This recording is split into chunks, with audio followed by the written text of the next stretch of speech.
Now you can see why Mr. Tsipras and Syriza is paying attention. 1933, let's go real fast. Roosevelt gets up and says, I'm going to create Social Security. What? In the middle of a depression when there's no money, you're about to tell everybody who's over 65, here's a check every month for the rest of your life. Yup, that's what he did. And before people could even deal with the enormity, we had no Social Security before that, he announced the unemployment compensation system. We had never had a program of giving money to people who are out of work for a year or two every week. The government had no money. It was the Great Depression. He said, I'm going to give the old people who are over 65 a check every month, and the unemployed, of whom there were millions, a check every week. I'm going to raise the minimum wage, which he did. In fact, he established the minimum wage. We didn't have one before that.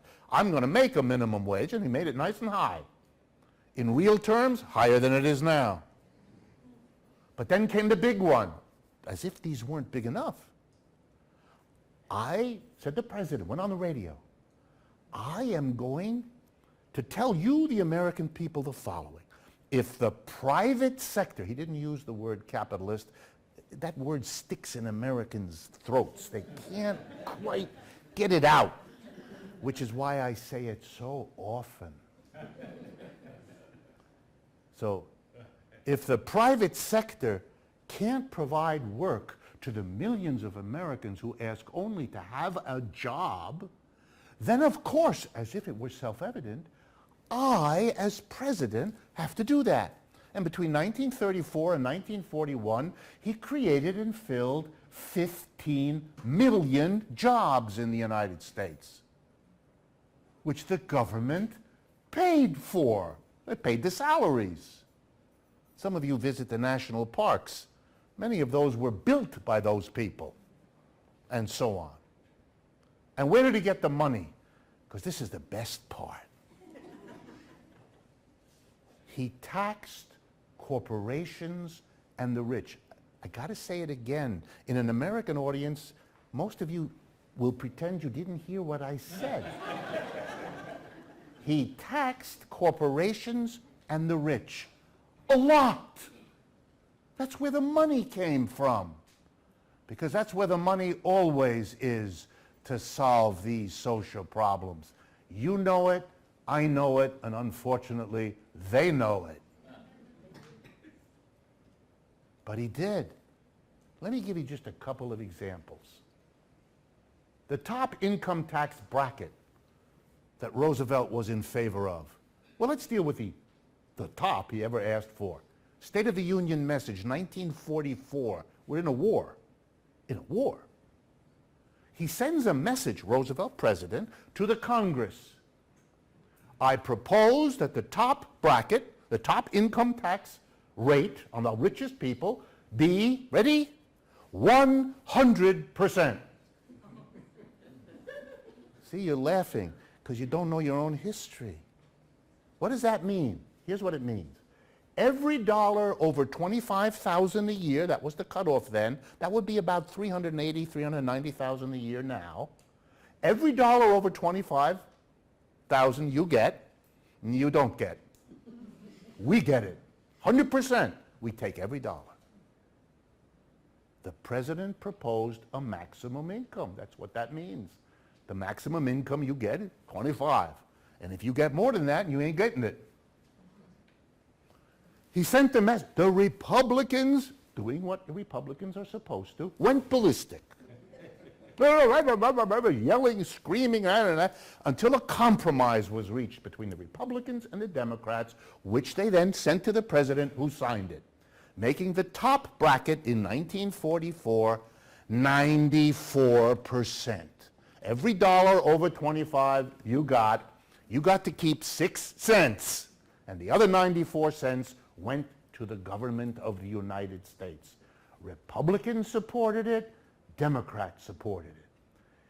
Even after Roosevelt died, for the next 20 years, the top brackets within the 90%, 91, 92, and so on. Even in the 1970s, it was in the 70%. What is it today? 39%. That's a tax cut. That's a tax cut no working class person could imagine, let alone enjoy. We've taxed the rich. Here's another statistic for you. In 1945, end of the war, for every dollar in income tax that the federal government earned by taxing individuals, it got $1.50 in taxing corporations. So the total take from corporations was 50% more than the total take from individuals. Today, the same proportion, for every dollar taxed in individuals, the corporations pay 25 cents. That's where it is. Oh, that's a tax cut. That is a wonderful tax cut. Not for you, but for them. The last 50 years have been then what? Rolling back the tax on corporations and shifting it to individuals. And rolling back the tax on rich individuals and putting it instead on all of you. So on behalf of corporations and the rich, I want to say to all of you, thank you. Very kind of you. Wonderful. What happened over the last 30 years is really what I want to finish this up with. The United States shifted in the last 30 to 40 years radically away from everything Roosevelt did. It's as if the last 30 or 40 years could be described by the phrase, roll back the New Deal. Undo all that was done by this story of Roosevelt that I just told you. And we really know why. The business community hated this. They had to pay these enormous taxes to take care of what Mitt Romney called, the 47% of moochers in our society. They were furious at these taxes. The rich were furious at paying 91%. Even if they got out of a lot of that with clever tax accountants, they still had to pay a lot to take care of I don't know, you or me. They didn't want that. They knew the problem wasn't Franklin Roosevelt. By 1945, the man was dead, so that clearly he wasn't the problem. But they knew it was never him. It was that coalition of unions and socialists. That was the problem. They knew that if you took away that political powerhouse, the ideas would never have come up. And we know they're right, because in the depression we've had since 2008, that coalition isn't there. And that's why Obama is not Roosevelt. There's nothing to make Obama be Roosevelt. And that's not an accident, and that's not a mystery. As soon as the war was over, the business community, the ones who had never been persuaded by Roosevelt, went to work to destroy that coalition. They began with the weakest link, the Communist Party. And they turned them from a militant organizing thing, which is what it had been in the 30s and 40s, into the horrible agent of a foreign power, and you know the rest. It's in all of our minds, whether we think it is or not. It's right there. It's in our culture. We demonized them. They were evil, bad. We killed a couple of them, didn't we? The Rosenbergs, for those of you who have never heard these stories. We executed them as agents precisely of Moscow. And as soon as the communists were wiped out, put in jail, deported, all the things we did to them, we did a very peculiar thing, although not surprising if you understand it. We went after the next weakest link, the socialists. And the way that we did it in this country was by saying, socialists are just like communists, they just spell it differently. I used to wonder, since I'm the child of immigrants, my mother was German, my father was French, and so, if you grow up in a household with other languages, it's a different way of living. And I go back, because I have family in France, I go back and I spend a lot of time there, I speak those languages, and it took me a while to understand. If you go to Europe, France, or Germany, you say communist and socialist, people know exactly, they're very different, and they can explain to you what the difference is. Whereas here in America, my students, when I ask them, what's the relationship between communist, socialist, terrorist, Marxist, and anarchist, they all raise their hands, like, that's easy, synonyms. Well, and I used to think, are they dumb, or they didn't learn anything? No, that's nothing to do. That's what we were taught. A whole generation was taught, this is all the same. And today we know how to extend it. We add Muslim. Well, why not? Makes as much sense as the other things being synonyms. It's kind of nutty, but it comes out of our culture. So you destroyed the socialists by saying they were, more or less communists. And that left the labor movement. And if I had a piece of chalk, I'd show you what happened to the labor movement in the last 50 years, and it's a straight line down into the toilet. Today, the private sector, for those of you that do not know, in the private sector, which is a major part of our economy, the percentage of workers who are either members of a union or represented by a union is 6.7%. The other 93.3% of private sector workers are not represented by a union. So the next time you read a newspaper article that talks about our economy with big business over here and big labor, you're talking about someone who lives on another planet. Because that's make-believe. In their wildest dreams, the unions do not have that kind of power and never did, but not now after a 50-year uninterrupted decline. Bottom line, the unions are small and weak. We don't have a socialist party or parties worth the name, and our communist party, if it vaguely exists, has no influence. The coalition that brought the success in the 30s is gone, destroyed, and not by accident or inadvertence, but by intent. And that's why in this collapse of capitalism, the second in 75 years, we don't have anything like that. We've just gone through 7 years of really bad unemployment with no significant Republican or Democratic leader ever talking about public employment, which would be a way to solve the problem. What way? The way we used the last time. It's our history. It's like a collective amnesia. It's amazing. It's not that we debated it, bro. It's as if it never happened. It never happened. And taxing corporations and the rich, this is like, I don't know, attacking motherhood and apple pie. It's unthinkable. But it's our history. And by the way, when you suggest it to people, I've done this in Washington, the congressmen and women, the couple times they made the mistake of bringing me there, and they said, we can't do that. That'll be the end of our political careers. I loved explaining to them, the one president in American history who really went after the rich and taxed them, and really went after the corporations and taxed them, was reelected 4 times. No other president in American history ever came close to that. He's the most popular president we ever had. Let's see, the most popular president was the one who taxed corporations and the rich to give everybody Social Security, unemployment, and a government job. Hello? Mr. Obama's going out of office, not with such a great reputation. I think that's fair to say. He might have done better trying the other direction, following the example of Mr. Roosevelt. I mean, he can't run. By the way, you know why Obama can't run for a 3rd term, because after Roosevelt died, the Republicans pushed through a law that no president can be more than twice, because they didn't want to have that happen again, that another Democrat would get to 4 terms. That's our history. What happened in the last 30 years? The country went in the direction you would expect. The left opposition had been crushed. The organizations wiped out. And now the business community could come back with a vengeance and undo what had happened in the Great Depression. And boy, did they. From the 71% top income tax bracket on individuals in 1970, it's 39% now. Wow. Corporate profits are taxed at the lowest rate in many, many decades. Wonderful. Regulations removed. Privatization, sell everything. Instead of the post office, we can have FedEx. Wonderful. All of which was spoken that would liberate our economy. What? What? Again, the history. In the 1950s and 60s, the top income tax bracket was in the 90%. We had lower unemployment and faster economic growth than we have now. The story is not we cut taxes on corporations and they really boosted. We cut taxes on corporations and we went in the toilet as an economy. Our growth is slow.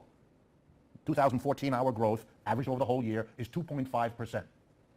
Economic growth in the People's Republic of China, 7.5%. It's been that way for 20 years. That's why China is now the 2nd economy in the world. They've been growing very fast. They don't have free enterprise, poor folk. They don't have it. The government takes a heavy hand. And boy, does it pay off for them. I'm not arguing that we should be Chinese people or have their economy, but face the reality. We have run an economy in the interest of returning wealth to the rich and the corporations. Every statistic shows it. The top 10%, I know these numbers sometimes get blurry, but they're not complicated. The top 10% of Americans own 90% of the wealth. The other 90% share the other 10%. Got it? It's exact inverse. 10% own 90% of the world, of the wealth in this country, and the other 90% of us share the other 10%. The United States used to like to make fun of certain countries, particularly in Latin America, as, quote, banana republics because of this lopsided distribution. We are a banana republic.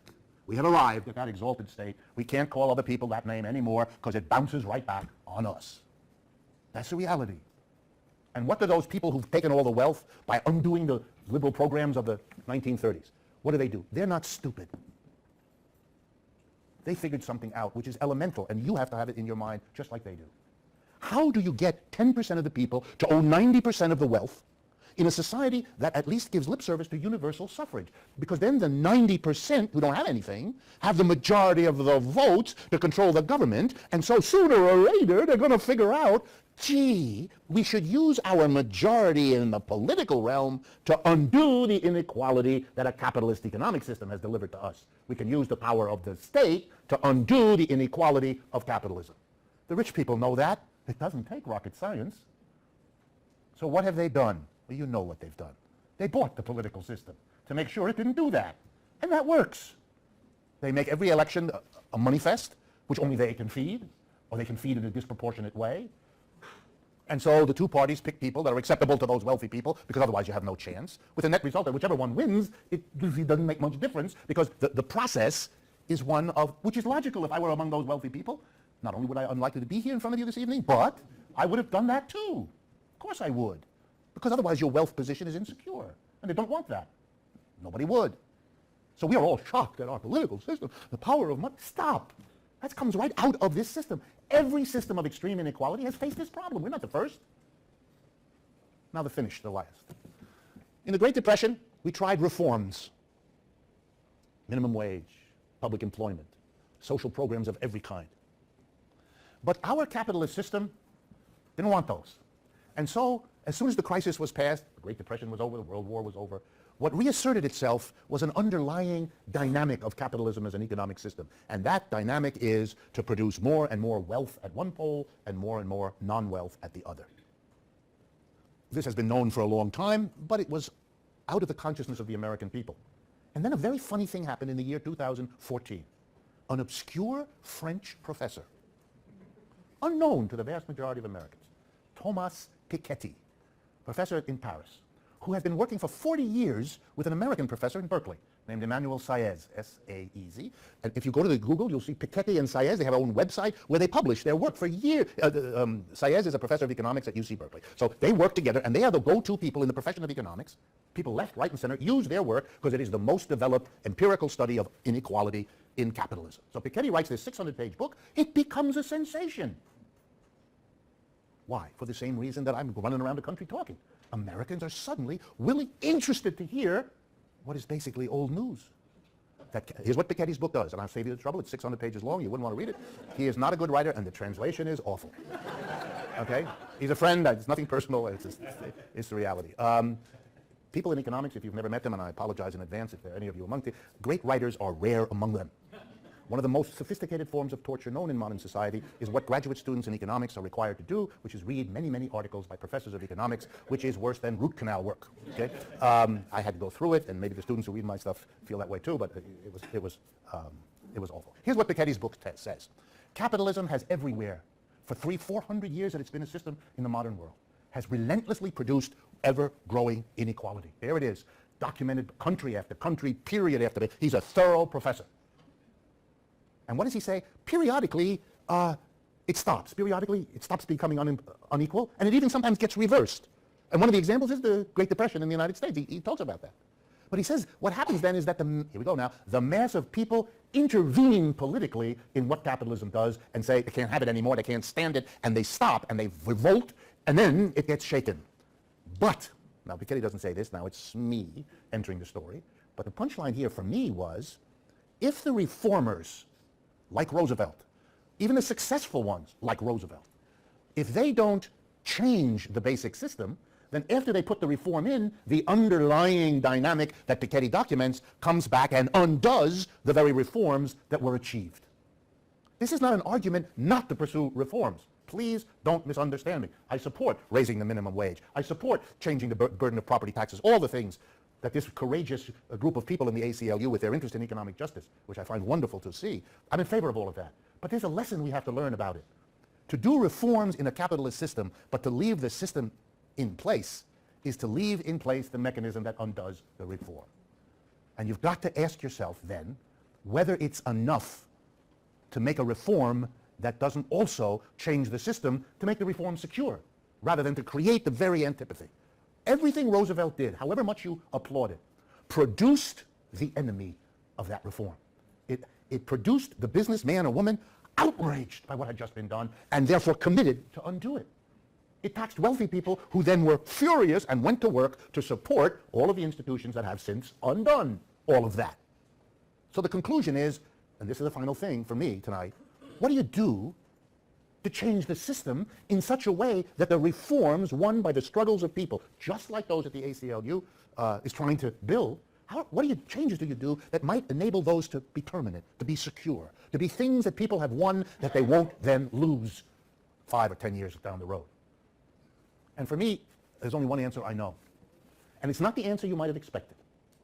My answer is not the answer that traditional critics of capitalism thought would be the solution, which is to have the government do this or that, have the government take over the enterprise, have the government substitute planning for the market, the things that the Soviet Union, China, and so on did. It's not that. Seems to me what's happened in those two societies, Russia and China, is more a model of what we shouldn't do than what we should do. I think that has to be said as part of facing a reality. So what is it? We have to change the organization of business. That's what we have to do. We have to change the enterprise, the institution that produces goods and services. And we have to change it in such a way that conforms to our values, I'm going to explain to you in a minute what I mean, and that will support and secure the reforms that we want. So first, what do I mean? I mean, and I don't know a nicer way to say it, to democratize the enterprise. To bring democracy to the... What does that mean? It means that the enterprise is a place in our society, just like the community where we live. In the community where we live, we say nobody should be in a position of power in that community unless we, the people, have the right to put them or take them away from that power. You can't have power unless you are responsible and accountable to the people over whom you exert the power. So in the end, the people exert the power over themselves through you, but not under you. That's what we mean by democracy. Well, if it's a good value for where we live, please explain to me, anybody, why it isn't a good value where we work. And if we did it where we work, it would mean that everyone in an enterprise, the manager, the technical worker, the janitor, all are citizens. They're part of the enterprise. And the decisions of the enterprise are to be made democratically. Everybody has one person, one vote to decide what the enterprise produces, how the enterprise produces, where the enterprise produces, and above all, what is done with the profits of the enterprise. We don't have democracy in the enterprise. We have a system in which a tiny group of people, the board of directors of a corporation, 15 to 20 persons on a board. How do you get to be on the board? You're elected by the shareholders. One shareholder, one vote? No, no, no. One share, one vote. You own 10 million shares, you get 10 million votes. You own no shares, you get no votes. 1% of Americans own 75% of the shares. That 1% decides who's on the board of directors. They make all the decisions. Do you have a job or not? What do you get paid? Will your job be moved to China next month? Will the profits you help to produce be used in a way that you have any control over? The answer is unambiguous. An enterprise is a fundamentally undemocratic institution, which is bizarre, isn't it? Because adults live most of their lives at work. 5 out of 7 days, the best hours of the day, you're at work. If you have a commitment to democracy, the first place it should have been instituted is your workplace, not the last. We live in a country that has never introduced democracy to the workplace. We fight wars in other countries to bring them a democracy we don't have. Right? A third and final example. Many of you are concerned, and I have tried to emphasize that this evening, about the inequality that grows in this country. Where does the inequality come from? The inequality in our society comes first and foremost, not from an athlete who jumps high or an actress who makes us cry. Those are exceptions. The basic inequality has to do with how we divide profits. The corporate board of directors does something that's going to come as a real surprise to you. If the decisions in a corporation are made by the tiny number of major shareholders, the ones who hold big blocks of shares, and the board of directors they select, I'm going to give you this surprising result. They take a disproportionate amount of the profits and they give it to themselves. And that's why we have very rich people, because the corporation pays the CEO the kind of money you see in the articles. 40 million, 80 million, 100 million. What difference does it make? It's all kind of monopoly money for them. Monopoly as in the game. That's why we have a tiny number of people with ridiculous amounts of wealth.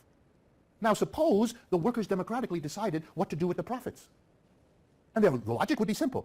All the workers helped to produce the profits. That's actually what the CEO says every year at the Christmas party. He thanks all the workers. He gets up on a stage when he isn't too drunk to speak, and he says, I want to thank you all, because every one of you, he can't see straight, but every one of you helped to produce the profits. Interesting, if all of us helped, how the hell is it that we're excluded from deciding what to do with what you just congratulated us for helping to produce? In a democratic enterprise, it's a democratic decision what is done with the profits. And guess what? No assembly of workers would give $40 million to 4 guys, and then everybody else can't send their kid to college because they don't have enough money. Not going to happen.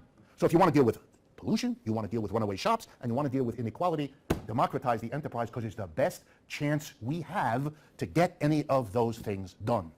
It means a radical reorganization. And for those of you, and this, I promise this really is the last point, other than what comes up in the conversation. For those of you that are skeptical, who are scratching your heads and saying, you really want the janitor to be part of a decision? You need a manager for that, a skilled manager. I have taught in business schools. Those of you who have not had a chance to go to a business school have missed exactly nothing.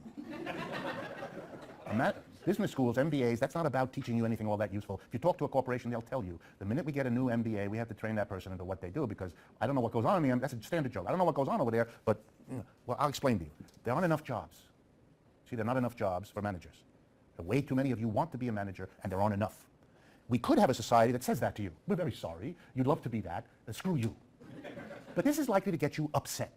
Upset at a system that encourages you to study and learn in order to get this job, which we then say we're not going to. It's like telling the dog to jump for the biscuit and raising the biscuit each time the dog jumps higher. At a certain point, the dog is going to bite you. And this happens with people, too. So we have to come up with a way to distribute too few jobs to all the people who want them, who are qualified to do them, who would be passionate about it. We have to figure out a way that they won't get angry at the system which has failed to provide them with a job. Solution? Meritocracy. School. University.